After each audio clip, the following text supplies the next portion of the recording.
Buenas tardes. A continuación les presentaré el artículo El microcurrículum como storytelling, presentado por Andrés López Astudillo. El currículum. Siempre que pensamos en el currículum es un elemento, un instrumento que tenemos en nuestra salón de clase, en la academia, en la estructura de las carreras, que es interpretado como un camino, una pista, un camino por recorrer o un camino donde se hacen una serie de actividades. Pero este microcurrículum o el currículum de una materia en especial hace parte de un componente de una carrera. Eso se llama el mesocurrículum.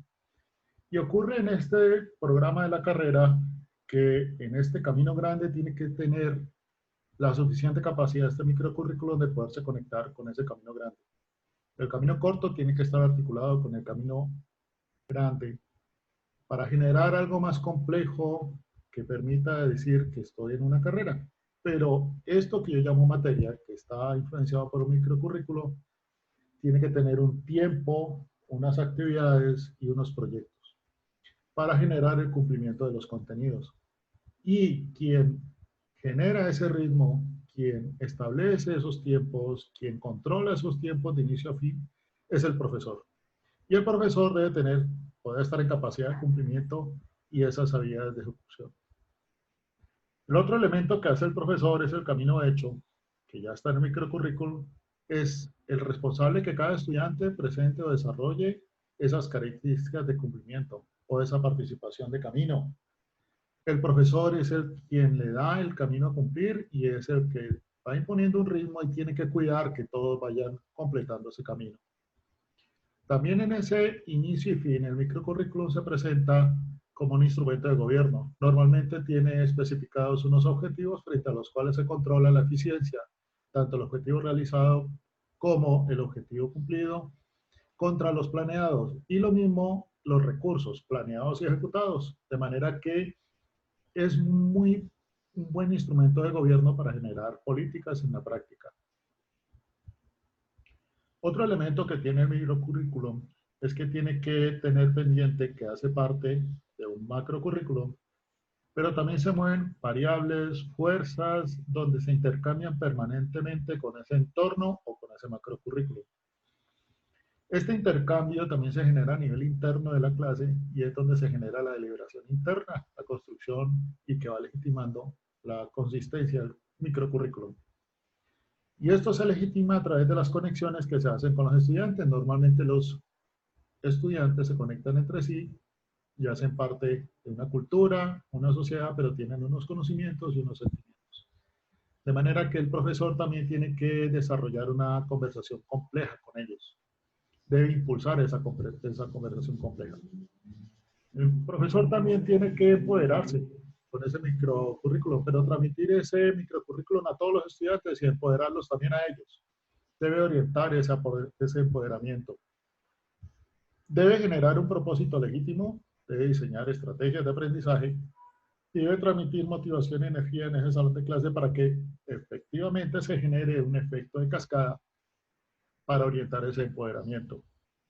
Igualmente, el profesor es quien debe tener en cuenta la interpretación de lo que está ocurriendo en el desarrollo de ese microcurrículum en el salón de clase, los materiales que tiene y las emociones que se van generando a partir de la transmisión de conocimientos y debe buscar un esfuerzo colectivo para crear un bienestar colectivo. El microcurrículum genera ese espacio para que todos se encuentren de manera acertada hacia un horizonte en un bienestar conjunto. Igualmente, debe generar el aprendizaje profundo, que se caracteriza por entender los cambios dinámicos del entorno, ya sea social o cultural o de la misma universidad, y generar conexiones valiosas con ese entorno a través de un pensamiento sistémico, pero en esos cambios dinámicos también debe tener el desarrollo y generarlo del pensamiento crítico. De esta manera, combinando el sistémico y el crítico, genera un aprendizaje profundo. Y aquí es donde aparece el storytelling como una herramienta que nos permite generar aprendizaje auténtico. Normalmente en nuestras carreras de ingeniería, las actividades para elaborar cuentos, historias, narraciones en el salón de clases son muy lejanas, no se presentan con facilidad. Y el storytelling nos permitiría a nosotros activar recuerdos, saberes, generar inventiva, codificar y decodificar mensajes a través de un pensamiento y un aprendizaje auténtico que cambiaría muchas formas de cómo nosotros aprendemos y transmitimos conocimiento. También permitiría el desarrollo de una inteligencia verbal a través de estas historias, a través de este entorno. El profesor también viviría como profesional otros elementos que pudiera utilizar en el salón de clase, como la gamificación, los mapas mentales colaborativos, que permiten llegar a generar un entorno con mucha más vivencia. A continuación les presento algunos ejemplos que se han desarrollado en el salón de clase de pensamiento sistémico en la Universidad de ICES. Al final del semestre, los estudiantes tienen que presentar un trabajo final que han hecho durante todo el recorrido, durante todo el semestre. Normalmente tenemos como aliado a la Fundación Zoológica de Cali. Tienen que desarrollar para el zoológico un reto que nos coloca el zoológico y nos permitirá desarrollar una serie de inventivas e interpretaciones que ellos tienen que volver en una realidad tangible, en un proyecto tangible y presentarlo al demás grupo. También generamos en el salón de clase expresión visual a través del diseño y representación de lo que va ocurriendo en el proyecto, y normalmente se hace póster continuamente hasta 3, para donde va presentando toda la realidad y desarrollo del proyecto.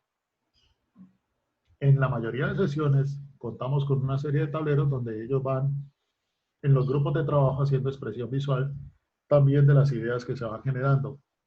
Lo mismo se discute en casos de estudio elaborados por estudiantes de los posgrados o las maestrías, donde presentan situaciones reales que ellos han vivido en las áreas de operaciones y se discuten en clase, pero estas narrativas están hechas con lenguaje coloquial, sencillo, simple, muy cercanos a la realidad, donde estimulan precisamente que ellos se aproximen a conocer, se anticipen a conocer la realidad desde el salón de clase.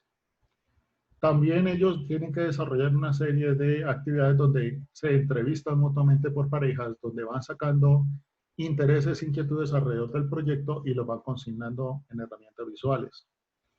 Igualmente contamos con un laboratorio de videojuegos donde ellos también desarrollan otras habilidades, sobre todo el pensamiento cartográfico, donde van tomando decisiones a partir de cada una de las partidas, se les coloca unas metas específicas y sobre las cuales tienen que desarrollar una serie de conclusiones.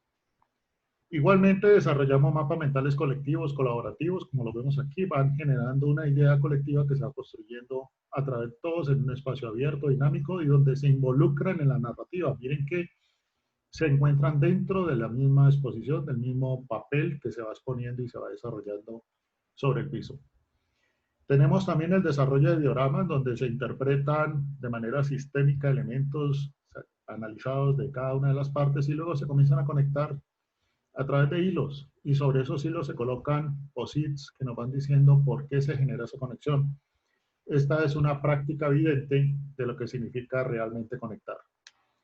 De manera que hasta aquí les hemos presentado cómo el storytelling puede ser una actividad viva, vigente, a través de herramientas donde el microcurrículum podría tener un mayor realce y generar ese pensamiento y conocimiento profundo.